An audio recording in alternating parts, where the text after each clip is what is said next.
작년 12월 6일 화요일 제게 주신 이 세상 속의 그리스도인이란 노래를 녹음하여서 디지털 싱글 앨범을 발매했었습니다.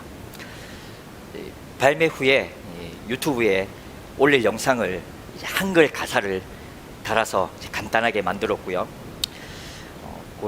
게시를 했습니다.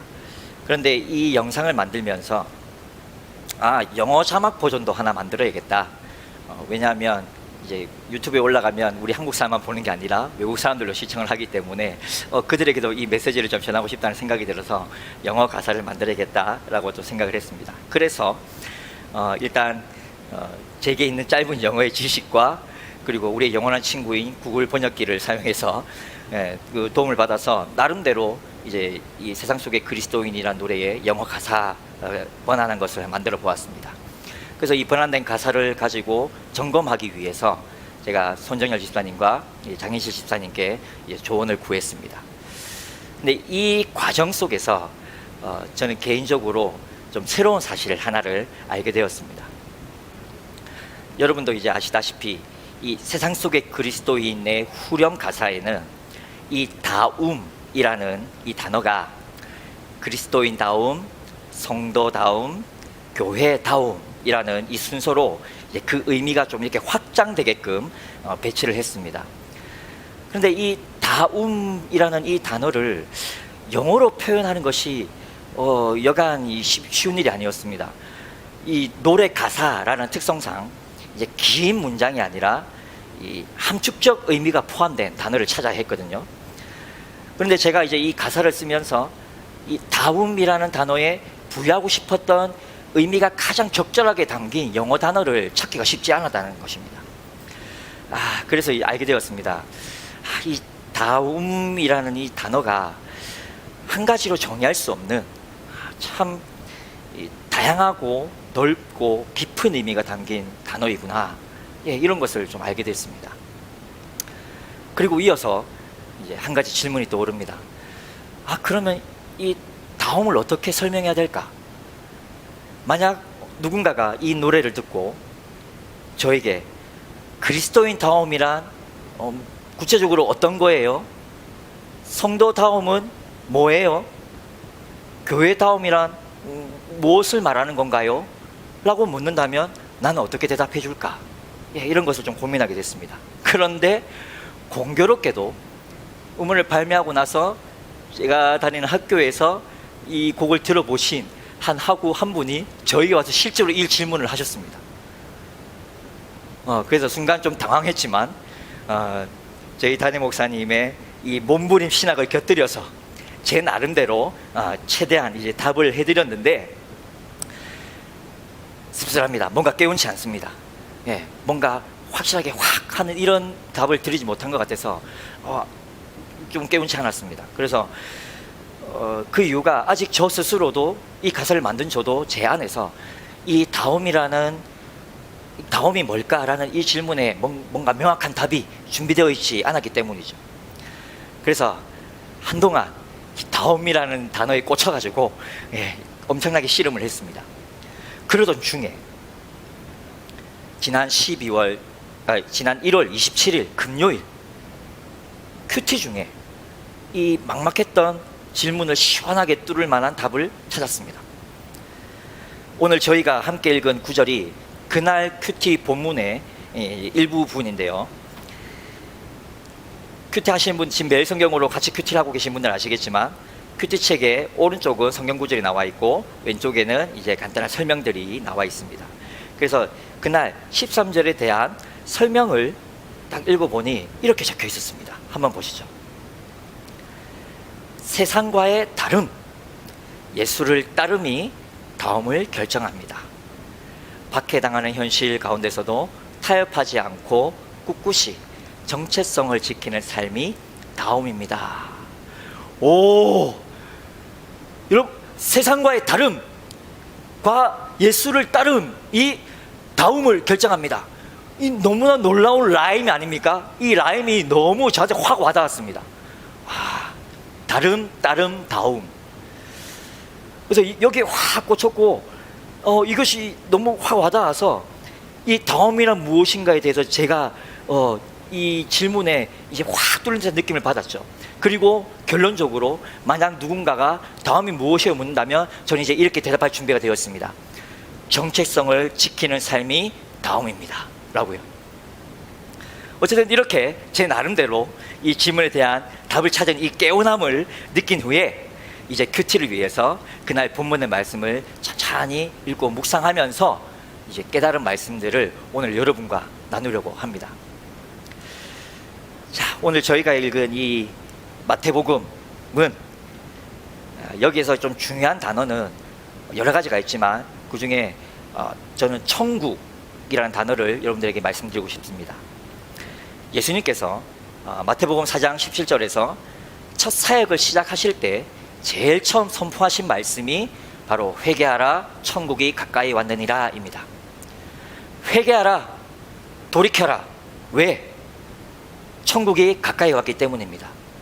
그렇다면 이 말은 예수님을 통해서 이미 천국이 왔다, 이미 천국이 임했다라는 선포이기도 합니다.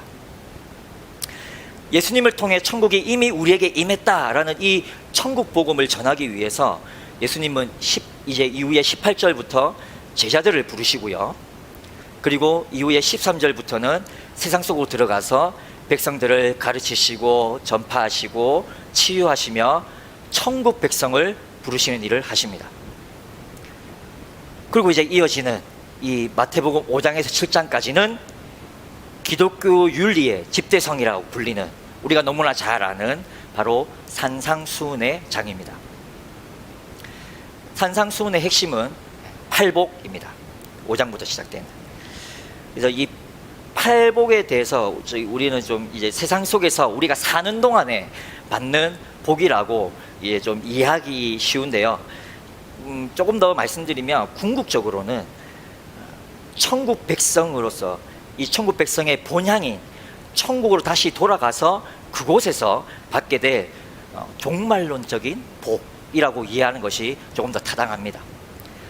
어쨌든 이렇게 팔복을 말씀하신 후에 예수님은 이제 7장까지 쭉 이어지는 이 말씀에서 구원받은 천국 백성이 세상에서 어떻게 살아가야 하는지를 이제 구체적으로 가르쳐 주십니다.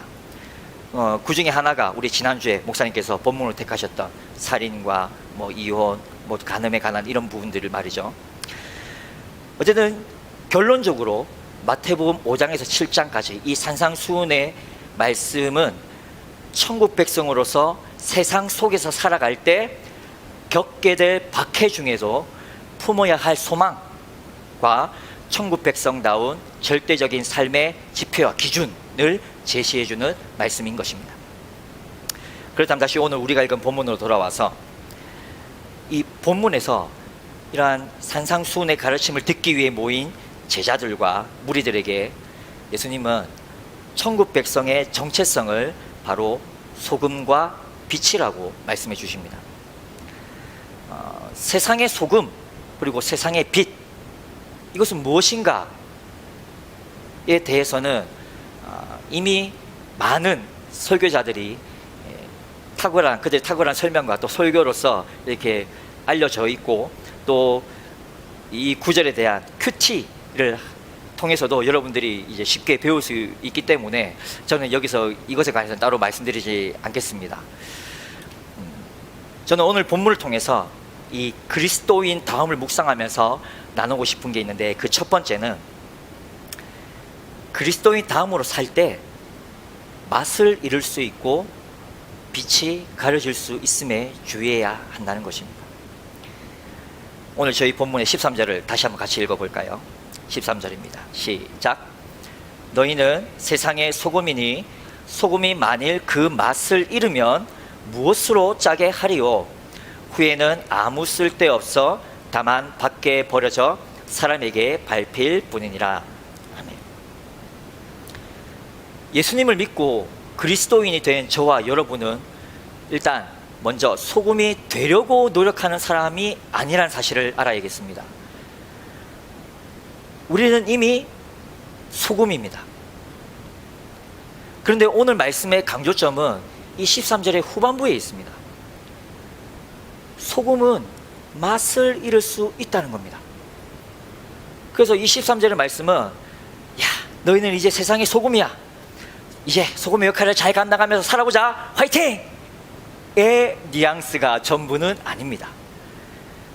오히려 맛을 잃으면 밖에 버려져서 사람들에게 밟힐 거야.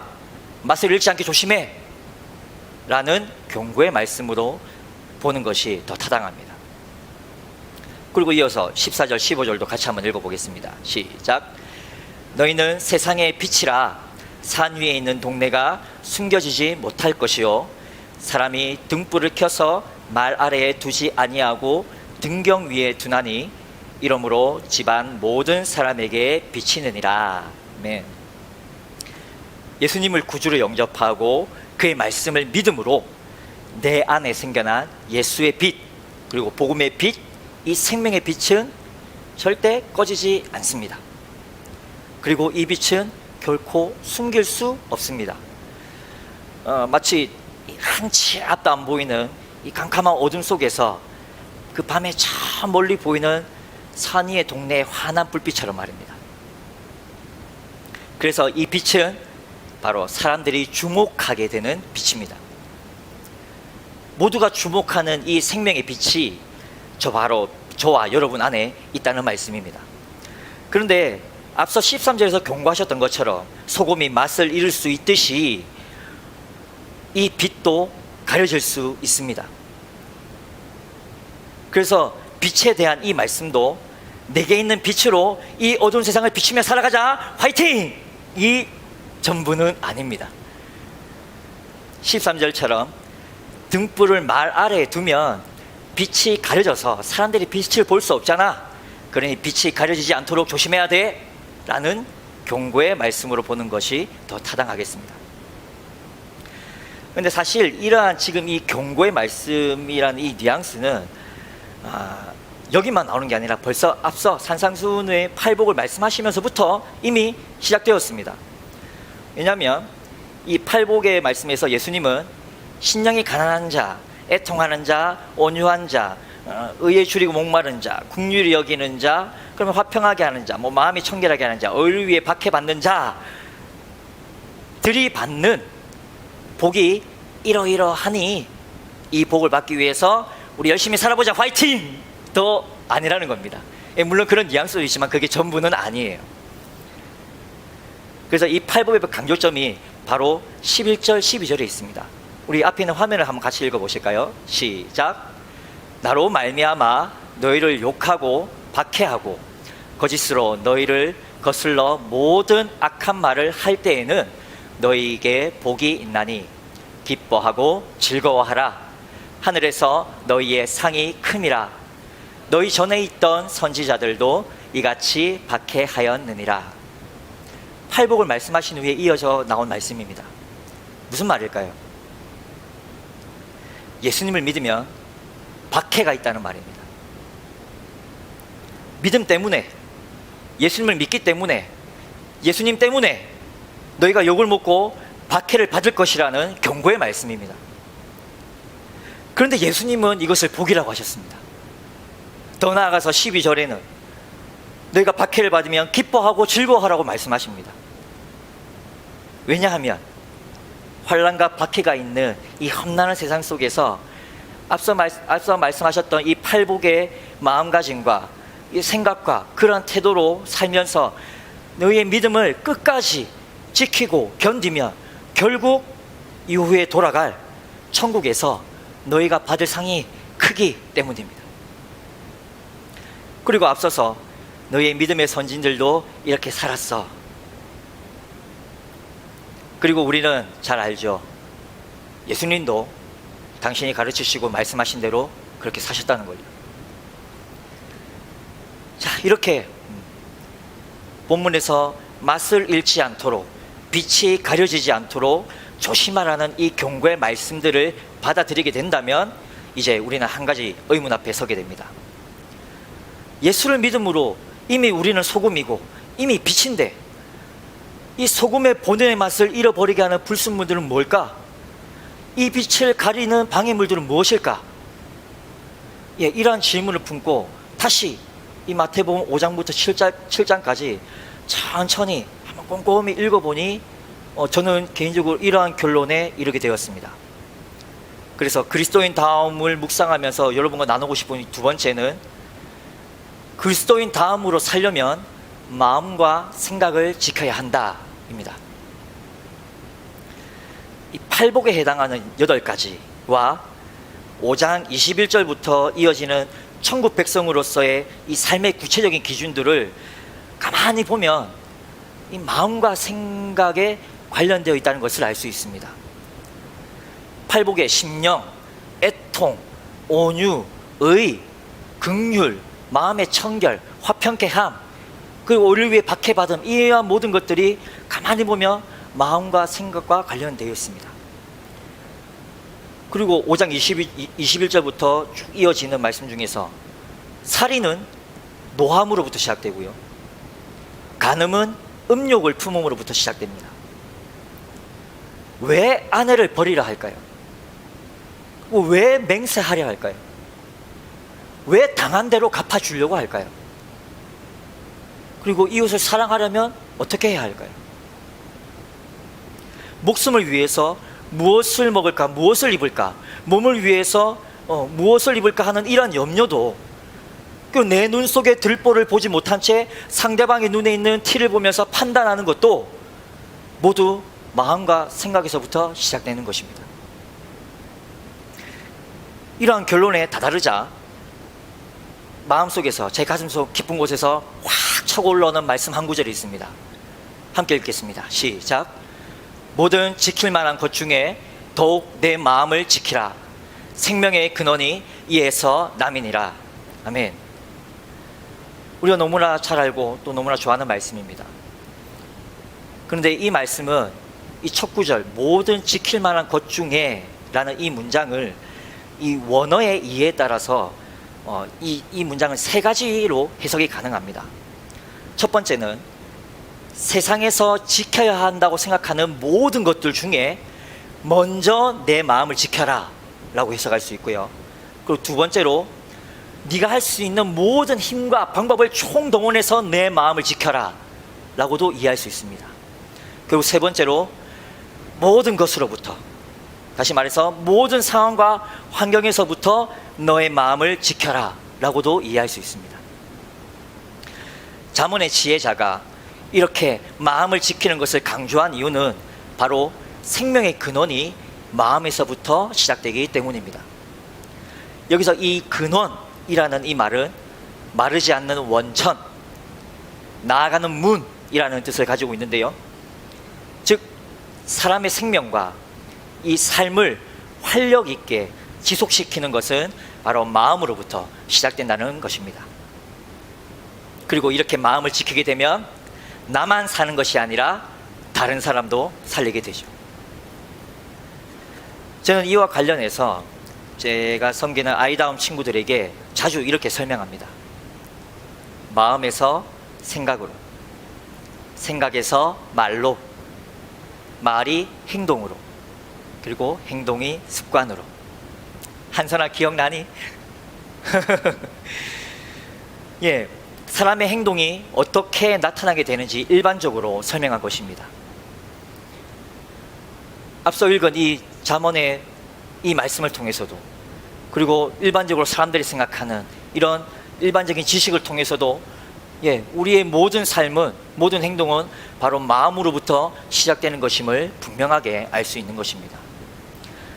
이렇게 지혜자의 잠언을 통해서 마음과 생각을 지켜야 할 이유를 충분히 알았다면, 이제 우리는 그렇다면 마음과 생각을 어떻게 지킬 것인가? 라는 질문을 하게 되죠. 그래서 마지막으로 그리스도인 다움을 묵상하면서 나누고 싶은 세 번째는, 그리스도인 다움은 말씀과 기도로 마음과 생각을 지키는 것이다 입니다. 말씀과 기도. 담임 목사님께서 이 단에 서실 때마다 끊임없이 강조하는 것이죠. 그래서 적어도 우리 다음 가족 분들에게는 귀에 못이 박힐 정도일 겁니다. 그리고 신앙생활을 오래 하신 분들이라면 이제는 좀 말 안 해도 아는 거니까 좀 습관처럼 말하는 말씀과 기도는 이제 그만 좀 언급했으면 하는 분도 혹시 계실지 모르겠습니다. 뭐 좀 더 새로운 거, 좀 더 획기적인 거, 좀 더 뒤통수를 때릴 만한 거, 지금까지 들어보지 못했던 그런 거 없나? 라고 생각하실 수도 있겠어요. 그런데 이 설교의 이 마지막 주제 앞에 던져진 마음과 생각을 어떻게 지킬 것인가? 라는 이 질문의 해답을 성경에서 찾아보니까 눈에 띄는 두 구절이 있습니다. 먼저 히브리서 4장 12절을 같이 한번 읽어보겠습니다. 시작. 하나님의 말씀은 살아있고 활력이 있어 좌우의 날선 어떤 검보다도 예리하여 혼과 영과 및 관절과 골수를 찔러 쪼개기까지 하며 또 마음의 생각과 뜻을 판단하나니. 아멘. 하나님의 말씀을 검 또는 칼이라고 표현했습니다. 여러분은 이 말씀에서 어떤 것이 연상되십니까? 저는 개인적으로 병원의 수술실에 있는 메스를 연상케 합니다. 환자인 제가 수술대 위에 가만히 누워 있습니다. 그리고 의사이신 하나님께서 저의 곳곳에 상태를 꼼꼼하게 살피시고 진단하시다가 제 안에 내부에, 눈에 보이지 않는 내부의 문제가 발견되면 가차없이 예리한 이 말씀의 칼로 문제의 부위를 찌르고 쪼개서 나의 마음과 생각과 그런 뜻의 상태를 감찰하시고 판단하십니다. 그리고 이상이 있는 곳은 온전하게 되돌려 놓으시죠. 기본적으로 환자는 의사를 신뢰하고 또 자신의 병을 낫게 한다는 기대와 소망이 있기 때문에 그 앞에서도 자신의 치부까지도 과감히 드러내죠. 하지만 이 수술의 순간이 환자의 입장에서는 그래도 아픔과 고통과 거부감과 부담감인 것은 분명합니다. 하지만 의사인 하나님의 입장에서는요, 그 환자를 다시 살리고 다시 온전케 하고 다시 회복케 하기 위한 처절한 열심을 보여줄 수밖에 없는 것입니다. 이렇게 환자인 우리가 말씀을 가까이 하고 말씀 앞에 서는 것은 다소 부담스럽고 불편할 때가 있는 것이 사실이지만, 말씀은 그리스도인의 마음과 생각의 상태를 정확하게 판단하고 진단하고 그리고 수술하여서 이 마음과 생각이 온전하도록 지키십니다. 다음 빌립보서 4장 6절에서 7절 말씀을 함께 읽겠습니다. 시작. 아무것도 염려하지 말고 다만 모든 일에 기도와 간구로 너희 구할 것을 감사함으로 하나님께 아뢰라. 그리하면 모든 지각에 뛰어난 하나님의 평강이 그리스도 예수 안에서 너희 마음과 생각을 지키시리라. 아멘.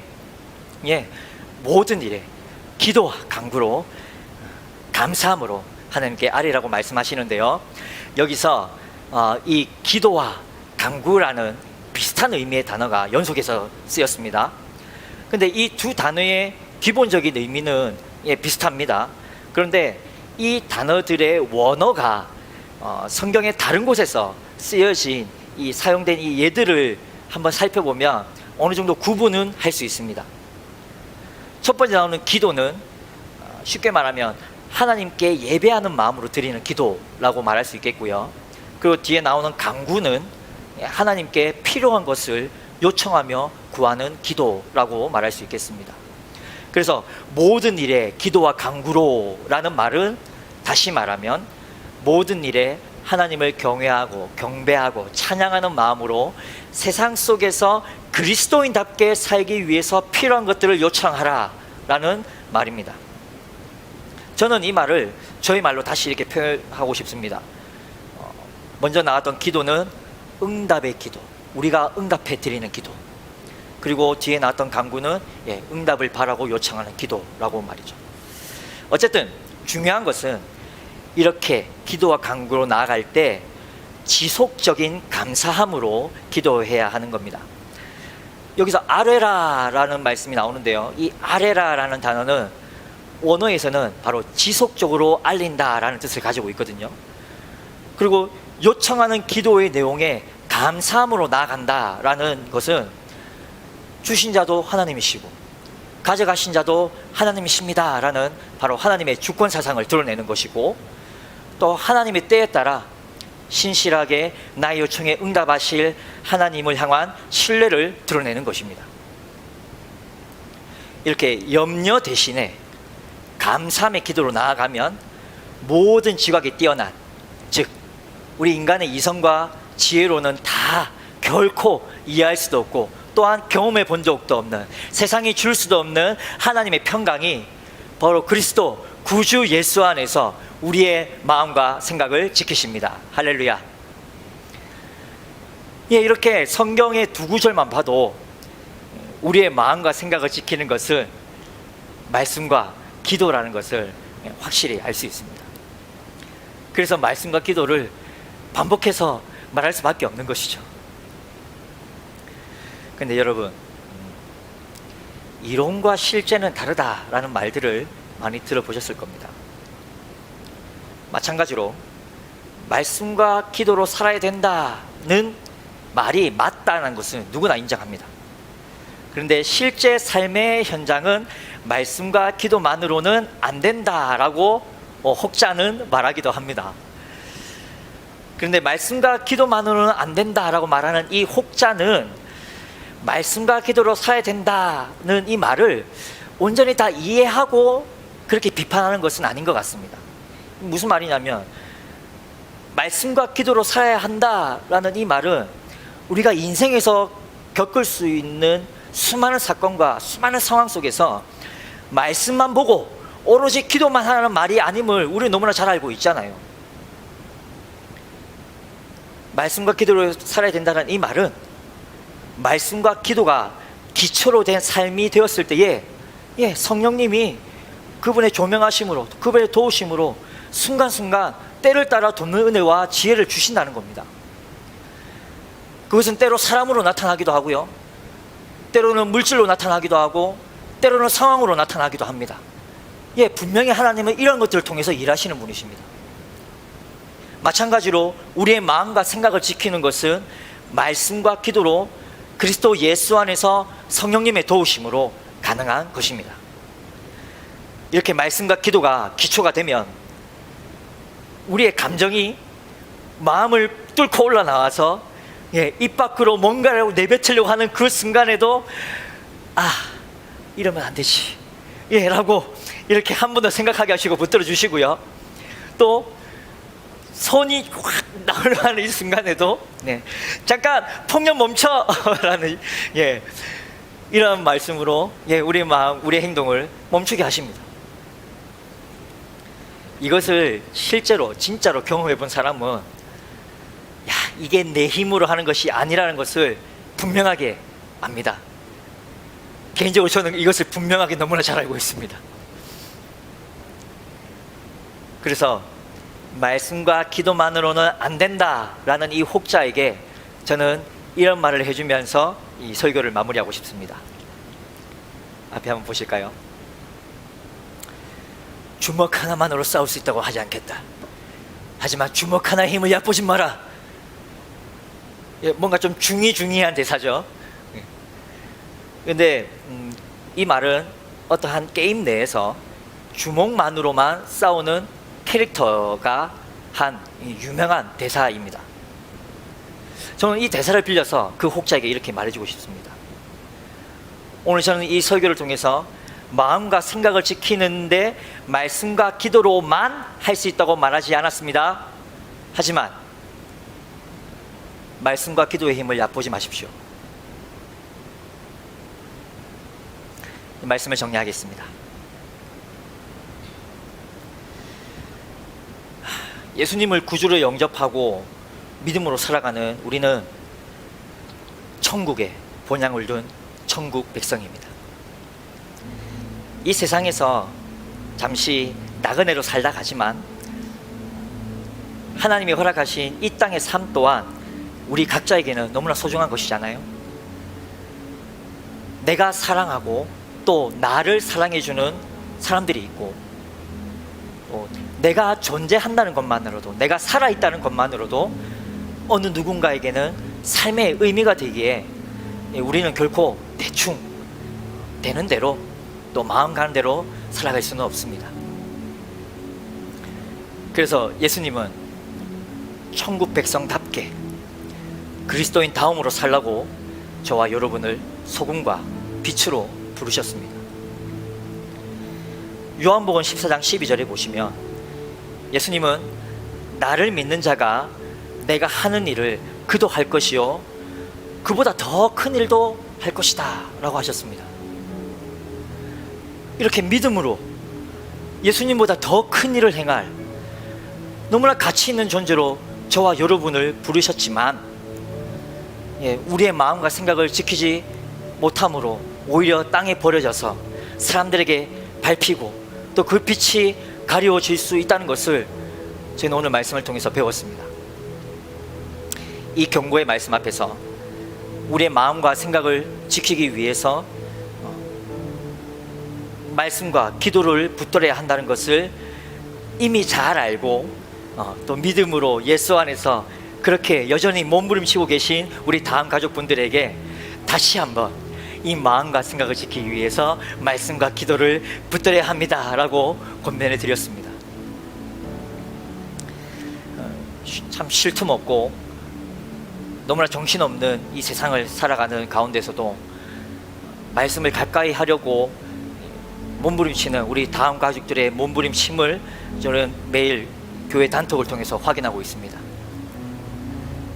그리고 지속적으로 예배와 기도의 자리에 나아가려고 어떻게든 몸부림치시는 우리 다음 가족들의 그 몸부림을 응원하고 축복합니다.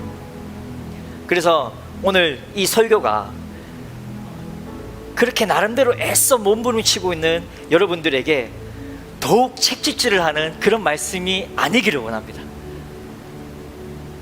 그래, 잘하고 있어. 네가 나름대로 네 힘을 다해서 네 역량껏 몸부림치고 있다는 것을 잘 알아. 내가 다 보고 있어. 그러니까 조금 늦어도 괜찮고 조금 실수해도 괜찮아. 다만 우리의 마음과 생각은 끝까지 지켜내자. 너는 천국 백성이잖아. 그리고 내 자녀잖아. 그러니까 내가 도와줄게 라고 이렇게 응원해 주시는 우리 하나님의 위로와 격려이기를 간절히 소망합니다.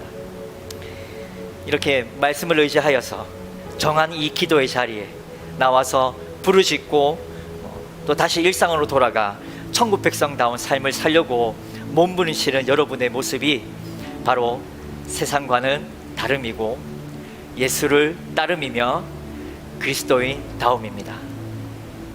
이 땅에서 우리 각자에게 주어진 이 호흡이 멈추고 다시 저 본향으로 돌아가서 아버지의 품에 안길 그날까지 이 다움의 정체성을 지켜내고 끝까지 몸부림치시는 저와 여러분이 되기를 원하고 바라고 기도합니다.